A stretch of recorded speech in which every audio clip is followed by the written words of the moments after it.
इस वीडियो को आप लोग 1 फरवरी 2026 को सुबह 8 बजे के बाद देख रहे होंगे, लेकिन इस वक्त जब मैं इस वीडियो को रिकॉर्ड कर रहा हूं तो तकरीबन रात के 12 बजे हैं। रात के 12 बजे के टाइम में मुझे इस रिपोर्ट को इसलिए तैयार करना पड़ रहा है क्योंकि अब से कुछ घंटे पहले ईरान के 7 शहरों में बड़े धमाके हुए हैं। कुछ घंटे के बाद इसलिए वीडियो बनाई जा रही है क्योंकि धमाके के फौरन बाद जो सही खबरें हैं वो बाहर नहीं आ पाती, सिर्फ कयास लगाए जा रहे होते हैं, लेकिन फिर जब ऑफिशियली स्टेटमेंट सामने आते हैं उसके बाद ही हम रिपोर्ट तैयार करते हैं। फिलहाल मिडिल ईस्ट में किस तरह के हालात बने हुए हैं आपको हम लगातार अपडेट दे रहे हैं। अमेरिका ईरान के बीच किसी भी वक्त जंग शुरू हो सकती है।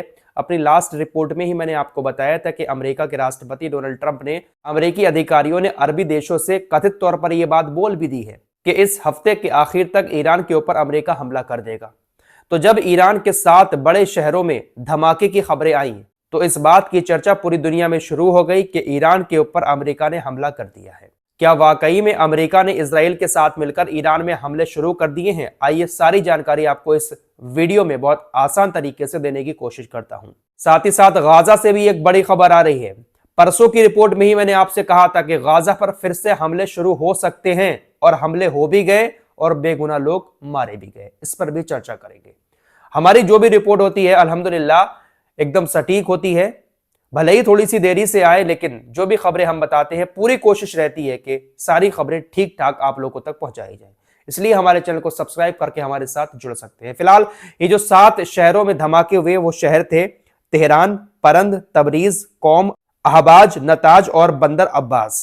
न्यूज एजेंसी अनादोलू के मुताबिक इन धमाकों में तकरीबन 5 लोगों की मौत हो गई और 14 लोग घायल हो गए। अमेरिकी न्यूज चैनल CNN की रिपोर्ट के मुताबिक एक अमेरिकी अधिकारी ने कहा है कि ईरान के अंदर ये जो धमाके हुए हैं इसमें हमारा कोई भी हाथ नहीं है।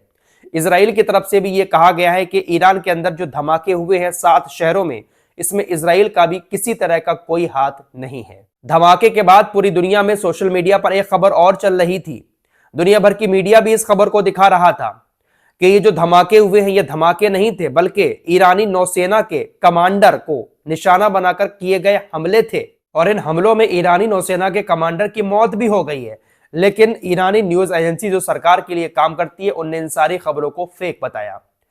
ईरान की तरफ से साफ कह दिया गया है कि ये जो धमाके हुए थे ये एक गैस लीक की वजह से हुए हैं, ना कि हमारे ऊपर कोई हमला हुआ है। ईरान ने बाहरी हमले से इनकार कर दिया है कि ये जो धमाके हुए हैं इन धमाकों में जो नुकसान हुआ है वो ना किसी मिसाइल से हुआ है और ना ही किसी रॉकेट से और ना ही किसी ड्रोन हमले से, बल्कि ये एक गैस लीकेज था। उसी की वजह से हर शहर में धमाके हुए हैं।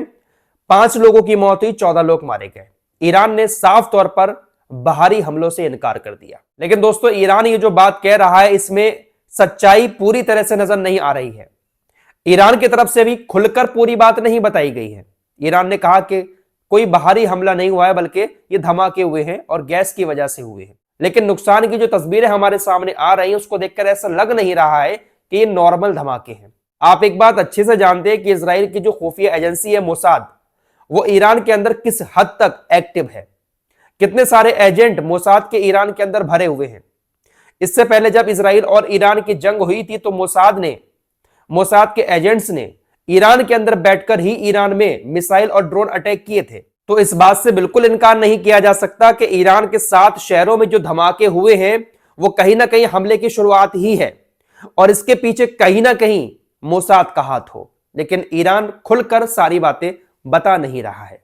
फिलहाल कुल मिलाकर बात यह है कि ईरान निशाने पर तो है, ईरान के साथ कभी भी कुछ भी हो सकता है। मैं पहले भी आपको बता चुका हूं कि डोनाल्ड ट्रंप की नाक की बात है। डोनाल्ड ट्रंप लगातार धमकियां दे रहे हैं कि आपने अगर परमाणु हथियार बनाना बंद नहीं किए तो हम हमले करेंगे। हमले करने की धमकी दें और हमला ना करें तो इसमें नाक नीची होती है। इसलिए कुछ ना कुछ तो जरूर होगा, आज नहीं तो कल। फिलहाल ब्रिटेन का ये जो प्रधानमंत्री है कीर स्टारमर, इसने कहा कि डोनाल्ड ट्रंप जो ईरान को धमका रहे हैं, ईरान के ऊपर हमला करने की बात कर रहे हैं, ईरान को परमाणु हथियार बनाने से रोक रहे हैं, हम उसका समर्थन करते हैं। सबसे मेन काम जो है वो ईरान को परमाणु हथियार बनाने से रोकना है। साथ ही साथ ईरान जो प्रदर्शन कर रहे लोगों को मार रहा है उसको भी समय से पहले रोकना, यह सबसे मेन काम है। तो ये खुलकर अमेरिका के सपोर्ट में है। एक शब्द तो आपने सुना ही होगा, चमचागिरी करना, वही चल रही है इस वक्त दुनिया के अंदर। आइए अब गाजा की तरफ आपको लिए चलते हैं। परसों रिपोर्ट में मैंने गाजा का हाल आप लोगों को बताया था। मैंने आपको बताया था कि नेतन्याहू किसी भी वक्त अब गाजा के ऊपर हमले करवा सकता है। अब ये जो बातें मैं आप लोगों के सामने रखता हूं, ये सिर्फ हवाई वाली बातें नहीं होती है कि मैंने आपसे कह दिया कि गाजा पर हमला होगा। दोस्तों, जो भी रिपोर्ट हम आपके सामने रखते हैं उसके पीछे काफी रिसर्च होती है। काफी रिसर्च करने के बाद ही हम अपनी बातें आपके सामने रख पाते हैं। जो बात मैं अपनी वीडियो में आप लोगों को बता रहा था कि गाजा पर हमले होंगे, उस वीडियो को डाले हुए 24 घंटे का वक्त भी नहीं हुआ था और गाजा पर सीजफायर को तोड़कर इजराइल की सेना ने हमले कर दिए। कल सुबह से लेकर शाम तक इजराइल की वायुसेना ने खान यूनिस और गाजा पट्टी में कई सारे हवाई हमले किए, जिसमें 29 लोगों की मौत हो गई, 30 लोग घायल हो गए। गाजा पट्टी के खान यूनिस के पास अबू हदाया परिवार के तंबू को निशाना बनाकर किए गए एक इजरायली हमले में 7 लोग मारे गए। गाजा शहर के उत्तर पश्चिम में मौजूद शेख रादवान पुलिस स्टेशन को निशाना बनाकर किए गए इजरायली हमले में 14 लोग मारे गए। गाजा शहर के पश्चिम में विक्ट्री स्ट्रीट पर रिस्क परिवार के घर के सामने नागरिकों को निशाना बनाकर किए गए इजरायली हमले में 3 लोग मारे गए। गाजा शहर के ही सेंटर में अब्बास स्क्वायर के पास एक अपार्टमेंट को निशाना बनाकर किए गए इजरायली हमले में 5 लोग मारे गए। तो इजराइल ने एक बार फिर से सीजफायर का उल्लंघन करते हुए गाजा में हमले शुरू कर दिए। कतर की तरफ से बाकायदा इसको लेकर पूरा स्टेटमेंट जारी किया गया। कतर के विदेश मंत्रालय की तरफ से स्टेटमेंट जारी करते हुए कहा गया कि इजराइल जो बार बार सीजफायर को तोड़ने का उल्लंघन कर रहा है, हम उसकी निंदा करते हैं। उधर मिस्र ने भी इजराइल के हमलों की निंदा की है। साथ ही साथ आज रफा क्रॉसिंग खोली जाएगी। मिस्र ने कहा है रफा क्रॉसिंग खुलने के बाद इजराइल संयम बरते। अब इजराइल की सेना ने ये जो हमले किए, इन हमलों के बाद आईडीएफ ने क्या कहा, यानी इजराइल डिफेंस फोर्सेस ने क्या कहा।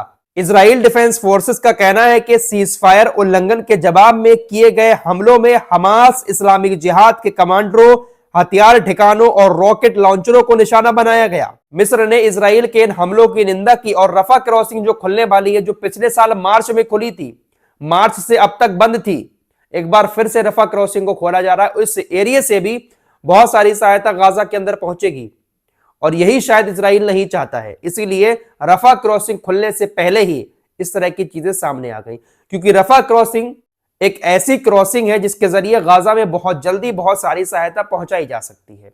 तो मिस्र ने भी कहा है कि संयम बरतें जब रफा क्रॉसिंग खुले। कुल मिलाकर बात यह है कि मिडिल ईस्ट में ये जो टेंशन है ये कभी खत्म होने वाली नहीं है जब तक इजराइल और अमेरिका मिडिल ईस्ट में अपने आप को बादशाह बनाकर रखना चाहते हैं। टेंशन मिडिल ईस्ट में ऐसे ही हमेशा कायम रहेगी।